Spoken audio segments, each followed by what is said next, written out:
దేవుని పాఠశాలను మనం నిర్వహిస్తున్నాము. ప్రభుత్వం వరకు మనం దేవుని ఎలా కాపాడి మనకు ఆయన పరిశుద్ధ ఆలయంలో మనం ఉన్నామంటే చాలా ఎంతో ధన్యులము. లోకంలో ఎంతో మంది కాలం చేయనున్నారు. ఈ దినం వరకు కొన్ని లక్షల మంది, వేల మంది ఈ దినం చూడలేకపోతున్నారు. వారి మనం చాలా అదృష్టవంతులు. ఎందుకంటే ఇలాంటి దినం మనకు రావడం చాలా గొప్ప.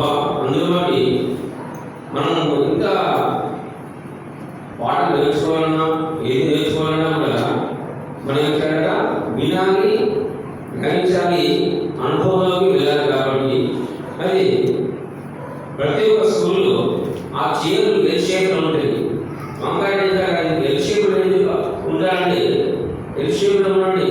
అది 90 degrees కాన్సన్ట్రేషన్లో గవర్నమెంట్ చూడాలని ఆ ఎల్ షేప్ ఉండేది. 90 degrees అంటే ఫుల్లీ కాన్సన్ట్రేషన్ అనేది ఆ గవర్నమెంట్ ఉండాలంట స్టడీస్. కాబట్టి దాన్ని బట్టి ఇప్పుడు 90 మార్క్స్ తెచ్చుకున్నారంటే అతని కాన్సన్ట్రేషన్ కూడా 90 degree యాంగిల్ కూర్చుని కాబట్టి 90 మార్క్స్ వస్తున్నాయి. ఒకరికి 40, ఒకరికి 30, ఒక 60 వస్తుంది.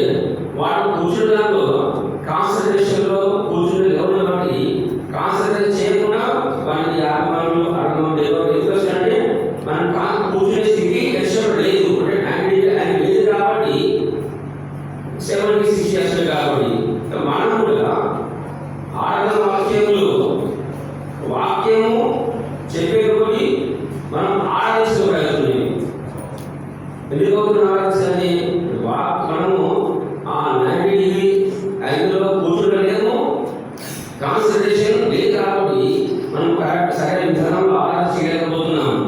అందుకని మనం అనుభవంలోకి వెళ్ళకపోవడం కారణం కాన్సన్ట్రేషన్ లేదని మనం అనుభవం కాబట్టి వాటిని నేర్చుకోవాలన్నా దేని పడుతుంది అనుభవం రావాలంటే దాన్ని నేర్చుకోవడానికి ఎలా పడుతున్నారు, ఎలా అనుకరించేస్తే మనం కరెక్ట్ వస్తుంది. కాబట్టి వాక్యం కూడా మనం విండి ఆ జ్ఞానం వెళ్తే మనం కరెక్ట్ విధానంలో ఆలోచించాలి. అది దేవుడికి మేము కరెక్ట్. కాబట్టి యోహాను సువార్త 3వ అధ్యాయము, యోహాను సువార్త 3వ అధ్యాయము 10వ వచనం. యోహాను 3:16 అందరూ చదువుతున్నాం.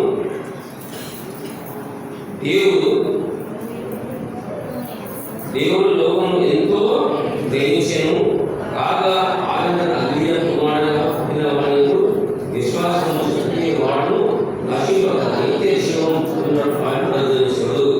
అదే మొదలు చూసేది దేవుడు లోకము ఎంతో ప్రేమించాడు.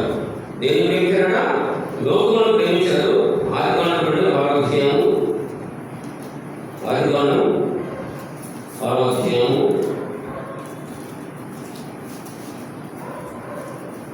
ఆదికాండం 6వ అధ్యాయము 11 భూలోకము దేవుని సన్నిధిని చెడిపోయి ఉండెను. భూలోకము బలాత్కారముతో నిండి ఉండెను. దేవుడు భూలోకమును చూచినప్పుడు అది చెడిపోయి ఉండెను. చూసారా? అక్కడ ఏమన్నాడు?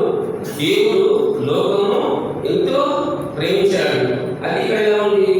భూలోకము దేవుని సన్నిధిని చెడిపోయి ఉండేను. ఇంకా భూలోకం బలాత్కారంతో నిండి ఉండను. దేవుడు భూలోకమును చూసినప్పుడు చెడిపోయి ఉండేను. లోకం చెడిపోయి ఉండాలి. ఇంకేముందా? దేవుడు భూలోకం చూసినప్పుడు చెడిపోయి ఉండను. భూమి మీద సమస్త చెడు మాటలను చేపి వస్తున్నారు. అంటే అలాంటి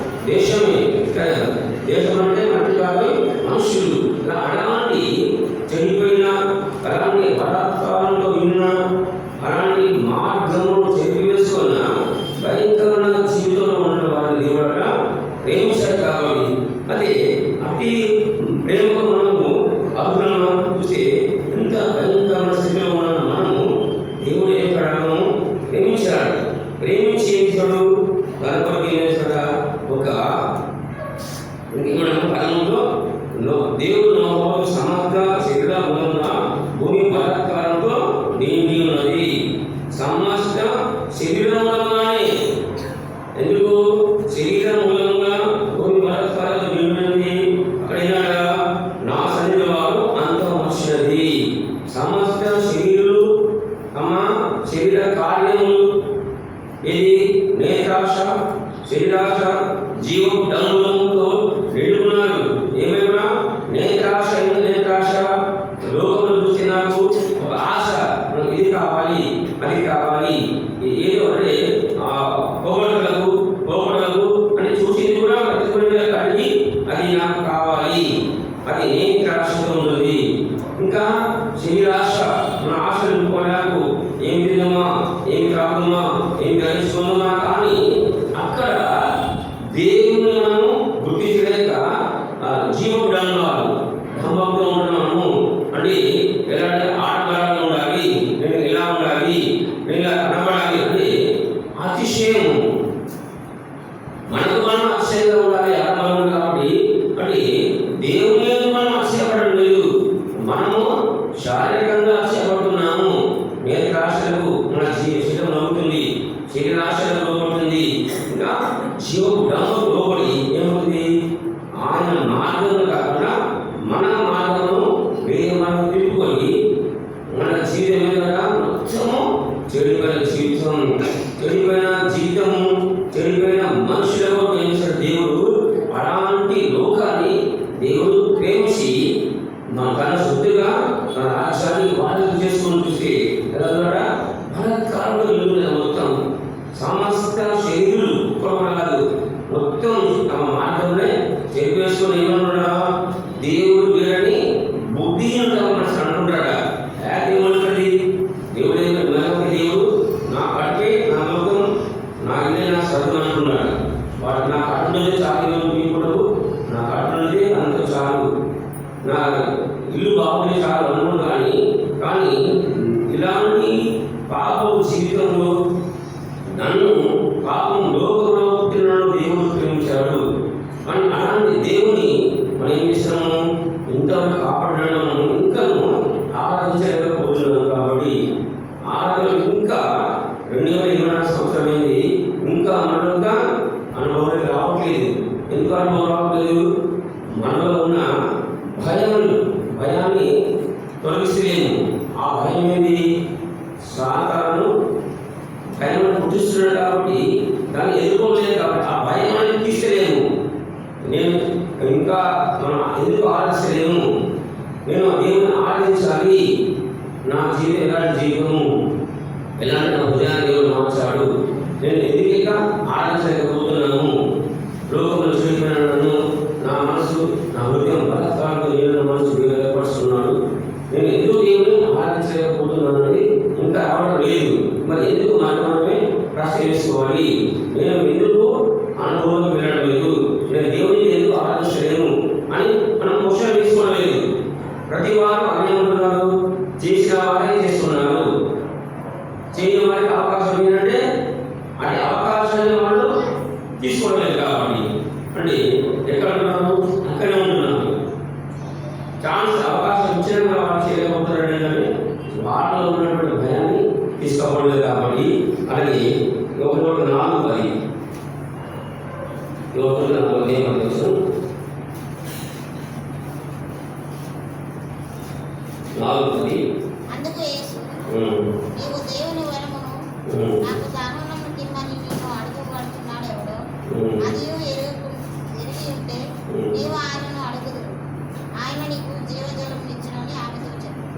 అది ఏంటంటే ప్రతి విషయంలో మనకు ఆయన అందుకు దేవుని వరము నాకు దారుణమైన అడుగుతున్నాడు అని ఏముంది నీకు వారిని అడుగు. కాబట్టి ఆయనకు జీవజలము వాక్యమని జీవజలం ఎప్పుడైతే ఈ లోక జలం అనేది మనకి దప్పిస్తుంది, వాక్యం అని ఎప్పుడైతే నువ్వు జీవజలం పొందవు. కాబట్టి నీ జీవితం ఏమన్నాక నీ జీవితంలో దప్పిక ఉండాలి, దప్పిక వాక్యం తీసుకోవాలి.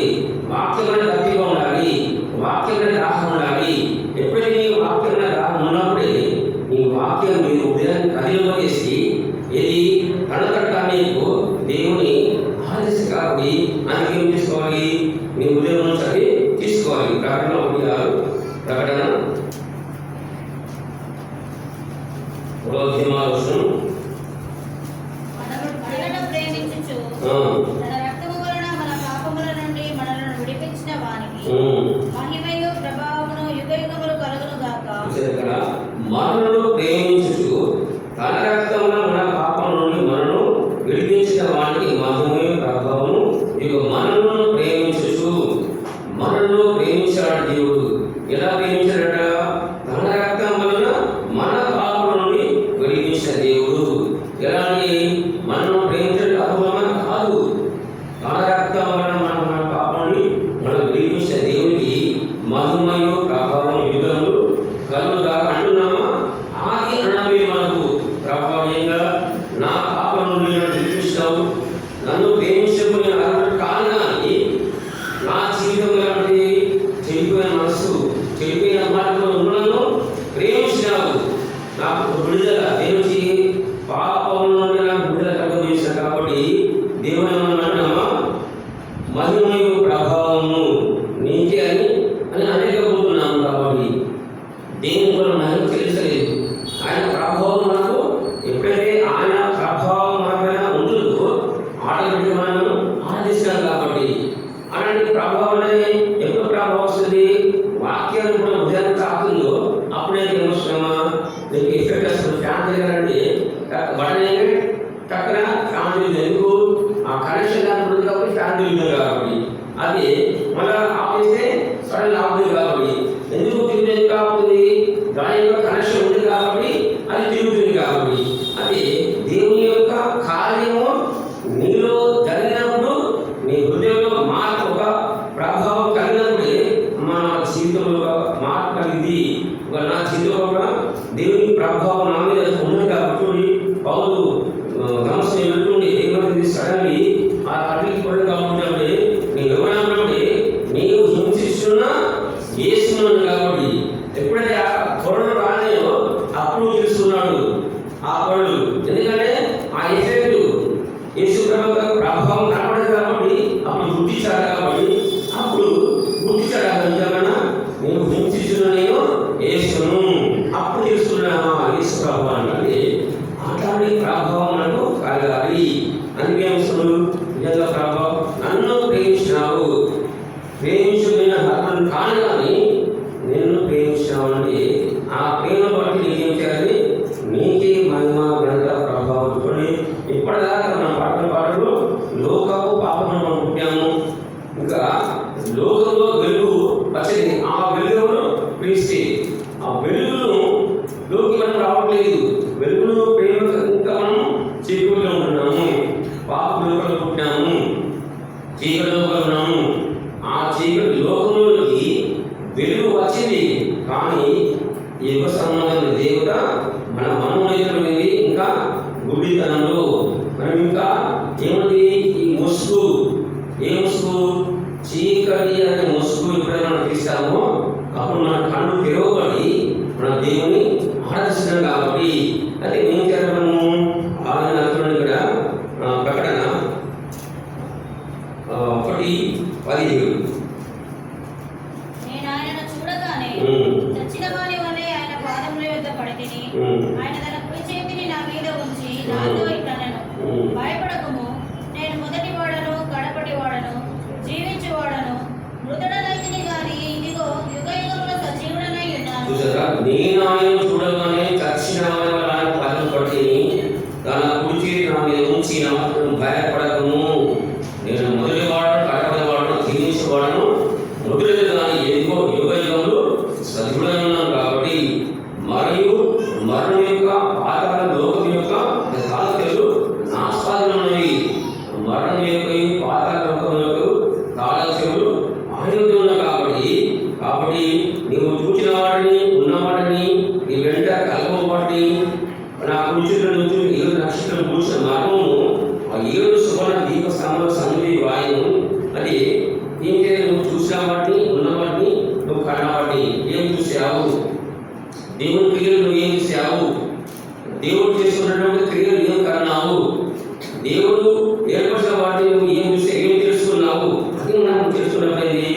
అప్పుడు మనము మన స్థితిని మార్చాం. కాబట్టి చూడండి ఏమంటే దేవుడు ఏమన్నా మృతివాడు, కడపడవాడు, యుగ యుగములు జీవించేవాడు, సజీవుడు.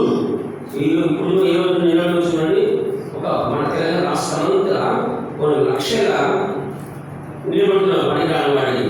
ఎంత సమయం వెచ్చిస్తున్నారు, ఎంత సమయం వెచ్చేసి ఆ దివారాత్రులు ఆగి పందేళ్ళు, రైతులు, ట్యూబ్లైట్లు, సీజులు వేసి అక్కడ పడుకొని అక్కడ నిద్రపోతున్నారు.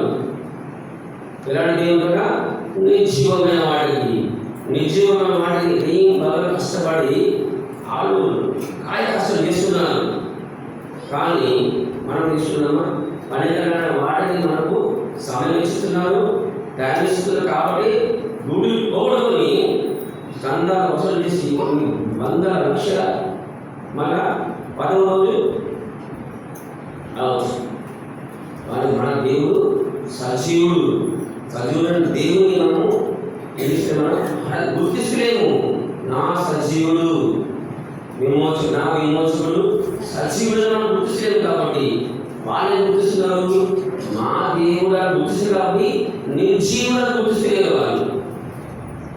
ఎందుకంటే ఇంకా లోకము భయంకరమైన లోకంలో ఉన్నాం. కాబట్టి అది చుట్టూ అదే విషయం. కాబట్టి దేవుడు ఇచ్చిన ఆదాములకు మంచివి చెడ్డవి, మంచి అది తినకూడదు అంటే దేవుడు చెప్పి తినకూడదంటే ఇది ఆదా మంచి మోసం చేయడం వల్ల ఇది నిజమా, తింటే కళ్ళు తిరగబడతాయా, ఇది నిజమా అన్నాం. అంటే ఇది వెళ్తే నీకు ఈ త్రోవ బాగుందంటే, ఈ త్రోవ వెళ్తే నీకు బాగుందంటే అవునా, ఈ త్రోవ వెళ్ళవచ్చు, ఇదే త్రోవ వెళ్తాం మనం. ఈ త్రోవ చాలా మంచి విశాలంగా ఉండే త్రోవ, ఆ త్రోవ చాలా ఎక్కువగా పిల్లపడే కాబట్టి అవునంటే విశాల త్రోవకి వెళ్తాం. కానీ ఈ మార్గంలో ఏముంటే మనం గుర్తు చేయకపోతున్నాం. కాబట్టి అందుకే మనం భూమి మీద సమస్త శరీర తమ మార్గంలో చేపిస్తున్నారు. లేకపోతే నాకు చెప్పింది నాతో వెళ్తా అంటే ఇక్కడ ఏంటి, ఒకరు చెప్పిన ఆజ్ఞానించిన వాళ్ళు పాటించలేదు. కాబట్టి ఏమవుతుంది, ఆజ్ఞను అతిక్రమిస్తున్నాడు. దానివల్ల ఏంటి, పాపము, దానివల్ల మరణం. బోర్డు పెడతారు, ఇది నిషేధించే స్థలము అన్నాడు. నిషేధించే స్థలం వెళ్ళాలంటే వెళ్తే పాము కాసేది చనిపోతుంది. అప్పుడే మనకు ప్రాణం వద్దురా బాబు, అది ప్రసంగుడు నిషేధిస్తాము, వెళ్ళకపోతారా ప్రమాదం అంటే చూస్తాము, ప్రమాదం అయితే చూస్తాము, అవుతా వెళ్తే ఏమవుతుంది, అవుతున్నాం, ఏమది ప్రాణం పోయింది. మనం కూడా ఏమవుతుంది, వెళ్ళాలి బాబు అంటే అది వెళ్ళకూడదంటే నాశనం మేము వెళ్తాం. అంటే దేవుడు చెప్పిన మనది వినడం లేదు, రెండవది గ్రహించలేదు, గ్రహించక దాన్ని ఆచరించడం లేదు. అందువల్ల మనకి అనుభవంలోకి రావట్లేదు. కాబట్టి అట్టి అనుభవం రావడం ఏం చేయాలి, దేవుడు మనల్ని ప్రేమించినాడు. మనం ప్రేమించి 32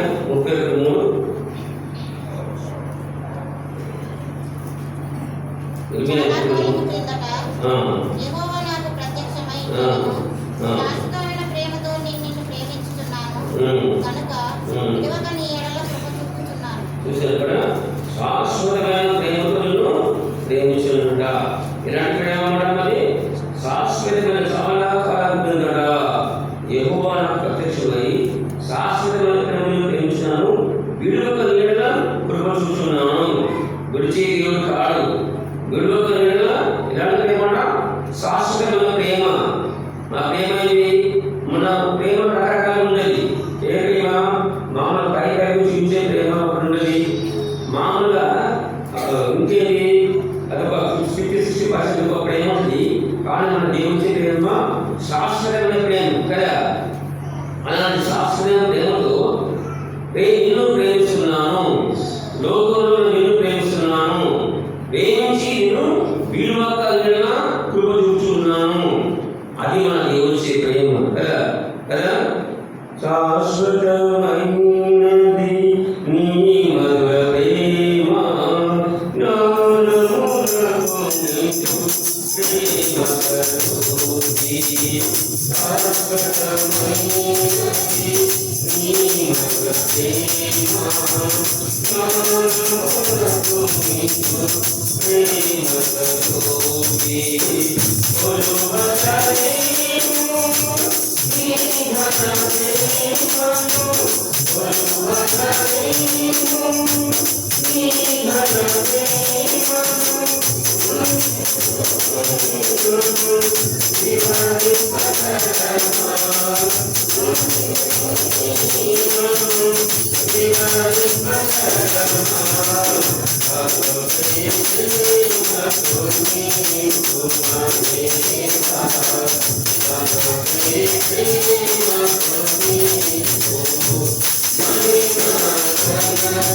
శాశ్వతమైన ప్రేమలో అగపే ప్రేమ అంటే కురువలేని ప్రేమ. ఈ లోకంలో ప్రతి ఒక్కరు కొలుస్తున్నాము.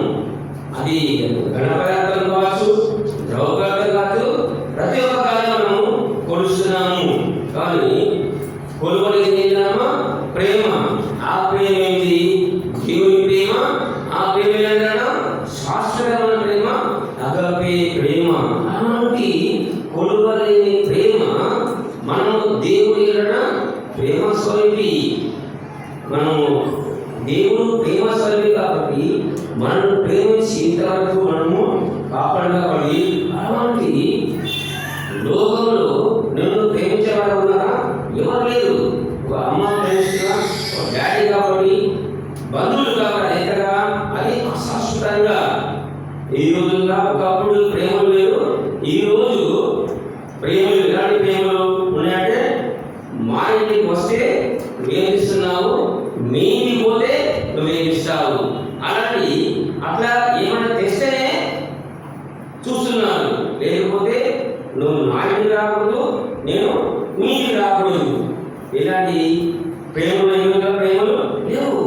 ఎందుకు ప్రేమలు లేవు అంటే, అలాంటి లోకంలో అంటే దేని ప్రేమిస్తున్నాము?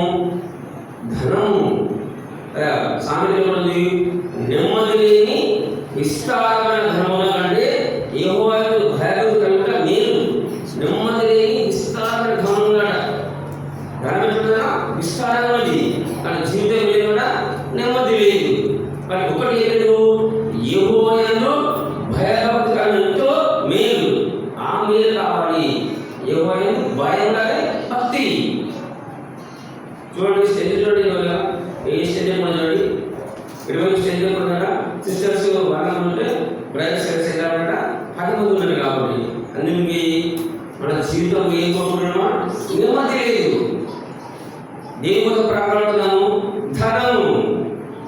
ధనం కోసం ప్రారంభమైన జీవితంలో నెమ్మది లేదు. ఆ నెమ్మది లేని కారణంగా నీవు ఈ మార్గాన్ని కోల్పోతున్నావు. ఈ మార్గాన్ని కోల్పోతున్నావు. నీ జీవితంలో ఎంత ధనం ఉన్నా అనగా చికిత్స చేయండి అన్నవాడు వ్యక్తిలో ఉంటారు. కాబట్టి జీవితం నెమ్మది ఏసై రావాలి. ఆయన ప్రేమించాడు, పాపం నుంచి ప్రేమించాడు, నీ చెడిపోయిన మనసు మార్చాడు, బలత్కారాన్ని నీవు మనసు మార్చాడు. అలాంటి దేవుని మార్గంలో ఎప్పుడు వస్తావు? నేను జీవితంలో నెమ్మది, కుటుంబంలో నెమ్మది, నీ వ్యక్తిగత నెమ్మది కలిసింది కాబట్టి అలాంటి దేవుని ప్రేమించాడమ్మా, ప్రేమించాలి. దేవుడు మనం ప్రేమించామా? లేదు.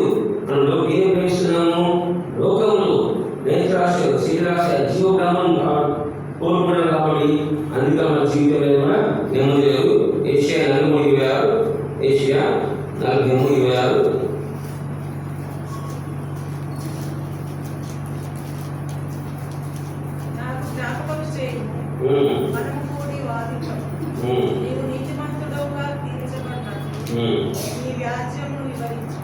చూడండి ఇక్కడ 14.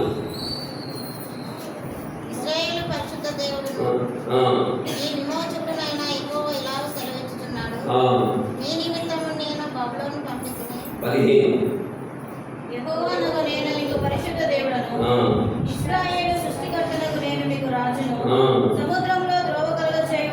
వడిగల జలములలో మార్గము కలుగచేయువాడు. యెహోవాకు నేనే నీకు వశదేవుడను, ఇశ్రాయేలు సృష్టికర్తకు నేనే మీ రాజును, సముద్రంలో దోహకం చేయవాడును, వడిగల జలములలో మార్గం కలుగచేయవాడును. కాబట్టి ఇలాంటి దేవుడట మన దేవుడు, పరిశుద్ధుడకు దేవుడు, ఇశ్రాయేలు సృష్టికర్త, నేనే మీ రాజును. ఇంకా 11 నేను యెహోవాను, నేను తప్ప వేరొక రాష్ట్రుడు లేడు. ప్రకటించేవాడు నేనే, రక్షించేవాడు నేనే, దాని గ్రహింపజేసేవాడు నేనే. అన్య దేవుడు నీవు ఉండలేదు. నేను దేవుడు మీరు నా సాక్షి యెహోవాకు అంటున్నామా? నేను యెహోవాను, నేను తప్ప వేరొక రాష్ట్రుడు లేదు. లోకంలో రాజులు, ప్రభువులు అనమాట ఎంతోమంది ఉన్నారు. కాబట్టి ఏమంటున్నామా?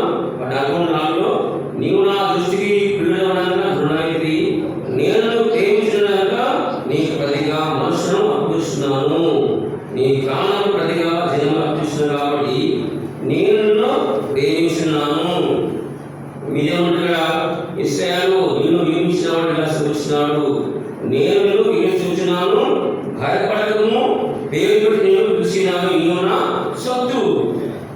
దేవుడు మన దగ్గర భయపడకము, నేను పేరు పెట్టి పిలిచిన దేవుడు, నీవు నా సొత్తు అడుగుతాడు. కాబట్టి అలాంటి దేవుడు సొత్తైన మనము ఏం చేశాడా? దేవుని మనం ఏం చేయడా? ఆరాధించలేకపోతున్నాము. ఎన్నోసార్లు దేవుని ఆశ పెట్టినాము. చూడండి 43:25 యెషయా 43:25 మీద నీ పాపం చేద్దాం పైన లవంగపు చెక్కను నీవు ఉరుగలిచ్చి కొనలేదు, నీ బలి పశువుల ప్రోగు చేత నన్ను తృప్తిపరచలేదు, సరే కదా? నీ పాపముల చేత నీవు నన్ను విసిగించి నీ పాపముల చేత నన్ను విసిగించి నీ దోషులను ఆశపెట్టబడింది. అయినను నేనే నా చిత్తానుసారంగా నీ అతిక్రమమును తుడిచివేస్తున్నాను, నీ పాపమును జ్ఞాపకం చేసుకున్నాను. ఎన్నిసార్లు దీనికి ఆశపడి మన విసిగించాము, పాపల మీద దేవుని విసిగించినాము, దోషుల మీద ఆశ పెట్టాము. నేనే చిత్తానుసారంగా నీ అతిక్రమం తుడిచివేసే దేవుడు. చూసారా? మనడు నీ పాపను నేను జ్ఞాపకము చేసుకోను. దేవుడు చేసుకోడా? పాపను జ్ఞాపకం చేసుకోడా? మనమైతే అన్ని జ్ఞాపకం చేసుకున్నాడు. ఎప్పుడేమిస్తున్నావు, ఎప్పుడు నన్ను ఏమన్నావు, ఎప్పుడు నన్ను ఏ రకంగా కోరుకున్నావు, అన్నీ జ్ఞాపకం ఉంటాయి. కానీ ఒకటి జ్ఞాపకం ఉన్నది, ఏది? దేవుడు మనల్ని ఎక్కడి నుంచి తీశాడు, ఏ రకంగా మార్చాడు, నేను ఏ రకంగా ఉన్నాను అది జ్ఞాపకం చేసుకోము. కాబట్టి లోకంలో ఉన్న వాడిని జ్ఞాపకం చేసుకుంటున్నాము. అది దేవుడు ఏం జ్ఞాపకం చేసుకున్నాడా? నీ పాపములు ఎన్నడూ జ్ఞాపకం చేసుకోను, నాకు జ్ఞాపకం చేయను. కాబట్టి అలాంటి మన పాపములను తీసే దేవుడు, విమోచించిన దేవుడు, ఇంకా పూర్తి చేసిన దేవుడు మనల్ని జ్ఞాపకం చేసుకుంటున్నాడు. అలాంటి దేవుని మనం చేయడము ఆలోచించాలి. ఎందుకు జ్ఞాపకం చేసుకోవాలి? ఎందుకు దేవుడు మనం పిలవాలి? ఎందుకు పేరు పిలవాలంటే నువ్వు నా సొత్తు, నేను నా రక్తం వేసి నేను కొనడు కాబట్టి, నువ్వు నా సొత్తు కాబట్టి, నా సొత్తు అయిన నా కుమారుడివి, నా కుమార్తె కాబట్టి అందువల్ల నువ్వు ఎన్నో కాలం చేసి కూడా అవన్నీ జ్ఞాపకం చేసుకోను. అవి మనం ఇంకా వీటిపైన పడుచుకున్నాడు కాబట్టి ఎన్నో మనం జ్ఞాపకం చేసుకోము. అలాంటి దేవుని మన ఇది భూమి ఏమంట సర్వ శరీరులు గదిలో కొలిచాడు కదా, అది భూమితో కొలిచాడు, అన్ని కూడా అర్థమవుతున్నాడా? ఆశ ముందులు కాబట్టి అలాంటి దేవుని మనం చేయాలా? మనం చేయాలి, ఆరాధించాలి. మన ఈ ఉదయ సమయంలో దేవుడు కూడా లోకమును ప్రేమిస్తాడు, లోకము ఒక పాటను ప్రేమిస్తాడు, ఒక పాట కోసం ప్రాణం పెట్టినాడు. అలాంటి దేవుడు మనం ఏం చేయాలను ఆరాధించాలి. కాబట్టి ఆరాధించినటువంటి మన దేవుడు దగ్గర జ్ఞాపకం చేసుకున్న దేవుడు భయపడుతూ ఉంటున్నాడు, పేరుపడి పిలుస్తున్నాడు. నేను భయంకరమైన ఆ యొక్క పీరియడ్ విధించిన దేవుడు కాబట్టి అందులో ఏం చేయాడు? మనం ఏం చేశారంటే మనము ఆయన ఆరాధించాలి. ఎంతమంది ఆరాధించలేకపోతున్నాము మనము కదా? ఎంతమంది లోపల రాజస్థానిపోతున్నాం చూడండి. 1 కొరింథీయులు 3వ అధ్యాయము 27. ఏ శరీరులు దేవుని ఎదుట అతిశయింపకుండునట్లు జ్ఞానులను సిగ్గుపరచుటకు లోకములో నుండి వెర్రివారిని దేవుడు ఏర్పరచుకొని ఉన్నాడు. బలవంతులైన వారిని సిగ్గుపరచుటకు లోకంలో బలహీనులైన వారిని దేవుడు ఏర్పరచుకొని ఉన్నాడు. చూడండి సహోదరులారా, మిమ్మును పిలిచిన పిలుపు చూడి, మీలో లోకములో జ్ఞానులు, ఘనులు, గొప్ప వంశవారు. లోకంలో ఎవరున్నారా? జ్ఞానులు ఉన్నారు, ఘనులు ఉన్నారు, చాలా గొప్పవారు ఉన్నారు. కానీ అనేక గొప్ప వంశవారులను అనేకులు పిలవలేదు. కానీ ఏ శరీరం దేవుని మీద అతిశయమున్నట్లు జ్ఞానులు సిగ్గుపరచు లోకంలో వెలివారు దేవుని ఏర్పరుచుకున్నాడు. బలముల వారిని సిగ్గుపరచుటకు లోకంలో బలహీనుల వారిని అలాంటి వారిని ఏర్పరుచుకున్నాడు. లోకంలో మాట్లాడుతున్నా చాలా జ్ఞానులు మాట్లాడండి, చాలా ఘనులున్నారు, చాలా గొప్ప వంశం ఉన్నారు. అందులో మనము ఎలాంటి వాళ్ళము? జ్ఞానమా కాదు, ఘనులమా కాదు, మరి మన గొప్ప వంశమా కాదు. మరి ఇందులో ఏం అంటే మనకు ఒక క్వాలిటీ లేదు. ఒక జ్ఞాని కాదు, ఒక ఘనుడు కాదు, కానీ ఒక గొప్ప వంశం కాదు. అలాంటి వారిని ఏం చేశారట? లోకంలో బలవంతులు ఉన్నారు, కానీ బలహీన వారిని దేవుడు ఏర్పరుచుకున్నాడు. ఎన్నికైన వారిని నిర్ణయించి లోకంలో నీచులు, త్రిమిరుల వారిని, ఎన్నికైన వారిని దేవుడు ఏర్పరచుకొని అలాంటి వారిని ఏర్పరచుకున్నాడు. ఎన్నికైన వారట, ఇంకెవరట? నీచులు, ఇంకా త్రిమిరుల వారిని ఏర్పరచుకున్నాడు. మన ఎక్కువ వాడ ఎన్నికైన వారము, త్రిమిరుల వారము, నీచులము, నేను చూసిన వారిని దేవుడు ఏర్పరచుకున్నాడు. చూసారా? అలాంటి భయంకర ఎందుకు పండుగ రాని వారిని మళ్ళీ దేవుడు జ్ఞానం ఏర్పరచుకోగా, జ్ఞానుడు ఘనుడు ఏర్పరచుకోవచ్చు కదా, గొప్ప వంశం ఏర్పరచుకోవచ్చు కదా. ఎందుకంటే బలహీనుడు, నీచుడు అంటున్నారు, దుర్నీతిగా వారు ఏర్పరచుకున్నాడు. ఎక్కడి నుంచి? లోకంలో నుండి. అలాంటి బలత్కార లోకంలో, అలాంటి చెడిపోయిన లోకంలో, చెడిపోయిన మనసులు, సమస్త మార్గములు చెరిపేస్తున్న మనుషులను దేవుడు ఏర్పరచుకొని పేరు పెట్టి నీవు మనుషుని జ్ఞాపకం చేసుకున్నవాడు ఏ పాడివాడు లోపల వాడు మనం నీ భక్తింతర నువ్వేంతర మనం వాడు దేవుడుగా మనం చాలా గొప్పవాడు. రాత్రైనా జాతక సభ గుంపులోకి వస్తున్నాడు, రాత్రైనా జాతక గుంపులోకి వస్తున్నాడు. ఆయన సింహాసనాన్ని మనము పూజలు పెడుతున్నాడు. చూసారా? జ్ఞానం సిగ్గుపరచడం కాడ జ్ఞానులు, ఘనులను, ఇంకా గొప్ప సిగ్గుపరచగా ఇవి ఇంత నాకడ తక్కువవాడు అక్కడ అబ్రహాం తెలుసుకోవడం. ఇంత చదివిన ధనవంతుడు చదివితే ధనవంతుడు, కానీ లాజరు నువ్వు ఏమంటున్నాడా చేసే వెళ్తుందండి. ఇక్కడ ధనుడు ఎవరు? ధనవంతుడు. అక్కడ మన ఏ స్థానము? దేవుని స్థానము. వెలువడిన వారము, నీచులము. అలాంటి వారికి ఘనత, ధనవంతుడికి నరకం యాతన. మన ఎవరు? మనము గొప్పము, మనము రాజమండలము కాదు. రాజసభ గుంపులు ఏర్పడిన ఒక వంశం ఉంది మనకు. రాజుల వంశంలో వెళ్ళాము, ఒక యాజక వంశంలో వెళ్ళాము. దేవుని యూదా వంశంలో దేవుని యొక్క నీవు నాశోత్తన్నా కాబట్టి కదా. దేవుని కంటే వంశం తక్కువ. ఆయన రూపంలో ఏర్పడుతున్నాడు. చూసారా? ఆయన రూపం ఆయన ప్రత్యేక, కానీ దేవుని రూపంలో మార్చుకొని దేవుని రాష్ట్రంగా తీసుకున్నాడు. అలాంటి మనల్ని దేవుడు ఏం చేస్తాడా? మనము ఏం చేయలేకపోతున్నాము? ఆరాధించలేకపోతున్నాము. అందువల్ల ఇది దేవుడు చాలా బాధపడ్డా. మనుషులను ఏ పరుచుకున్నా మనసులో నోచుకుంటున్నాడు. కానీ ఇంకా మనుషులు ఇంకెంతకాలము సాయంత్రము, ఇంతకాలము ఇంకా అలాగే ఉంటారు. ఎంతకాలంలో ఒక వర్క్లో ప్రమోషన్ రావాలంటే దేని ప్రమోషిస్తారు? ఒక వర్క్ చేత ప్రమోషన్ రావాలి. దేని పట్టిస్తున్నామా? దేని బట్టి చేసే పని, తర్వాత అనుభవాన్ని బట్టి ప్రమోషన్. మనకు ప్రమోషన్ ఏం కావాలి? మనలో పనితనం ఉండాలి, మనము దేవుని అవసరం కాబట్టి మన దేవుని కార్యంలో మనము ఏమి చేస్తున్నామా ఎన్నోసార్లు నేను కానీ కాకుండా దేవుని కార్యము అశ్రద్ధ చేస్తున్నాం కాబట్టి అలాగే దేవుని కార్యము అశ్రద్ధ చేయబడిన శాపగ్రస్తుడు కాబట్టి అది ఏమనుకోకుండా చిన్న విషయం ఎప్పుడు కూడా మందిరంలో లాస్ట్ మూమెంట్లో ప్రతిసారి అనౌన్స్ చేస్తున్న బ్రదర్స్ ఆకండి పరిచయం చేయాలంటే నిమిషంలో జంప్ అవుతున్నారు.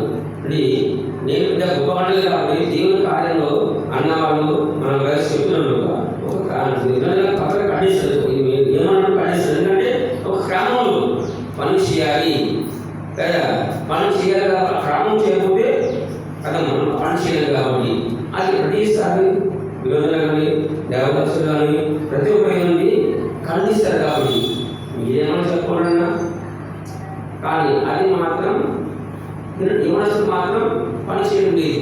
వేరే మందిలో యువనస్తులు చాలా పనిస్తారు అన్న ఏ మందిలో యువనస్తులు చాలా పనిస్తారు చురుగ్గా పనిస్తారు కానీ మన మందిరంలో యువనస్తులు కొన్ని విధాలు ఎవరు కూడా పని చేయడం లేదు. ఎందుకు పని చేయడం అనేది దేవుని కార్యం అనేది అన్ని ఏమైనా అనుభవాలు రావట్లేదు. మనకు నేర్చుకున్నామా ఇక్కడ మేము స్థాయిలో వ్యాప్తి చేసి మన ఎప్పుడో క్రమం తెలియదు కానీ ఇక్కడ ఉన్నామంటే అది దేవుని కృప దైవశాస్త్రం యొక్క క్రమము వాక్యం వల్ల నేర్చుకొని ఈ రోజున మేముగా వాక్యం చెప్పడం కారణం అది దేవుని కృప అనుభవమైన దైవశాస్త్రులు ప్రదర్శకాలు చెప్పిన వాక్యం వల్ల ఎంతో నేర్చుకొని కొంత అనుభవం వచ్చాము. ఎంత ఒక 5% ఒక 2% కావచ్చు. అది మనము అన్నగారు నేను తప్ప ఇంకెవరు కూడా అనుభవం రావట్లేదు. శిష్యుల మాత్రం కొందరు వస్తున్నారు కాబట్టి అని అనుభవం రావాలంటే ఏం చేయాలి మనము దేవుని క్రమానికి వెళ్ళాలి. ముఖ్యంగా ఏంటంటే వాక్యాన్ని గ్రహించాలి. చెప్పబడిన వాక్యం ఎలాంటిది అలా ఆరాధించాలి. కానీ ఎంతో ప్రతిసారి గమనిస్తుంది ఏదో ఆరాధిస్తుంది కాబట్టి అలా ఆరాధించకుండా దయచేసి విన్న వాక్యము మీరు ఆరాధిస్తే దేవుడికి ఘనత ఈరోజు వాక్యము ప్రకారంగా ఆరాధించారు కాబట్టి దేవుని సంతోషం ఉంది కాబట్టి దేవుని మహిమపరచాలి కాబట్టి ఆ రకంగా ఆరాధించవలసిందిగా దేవుని వాక్యం గురించి ఆశించారు.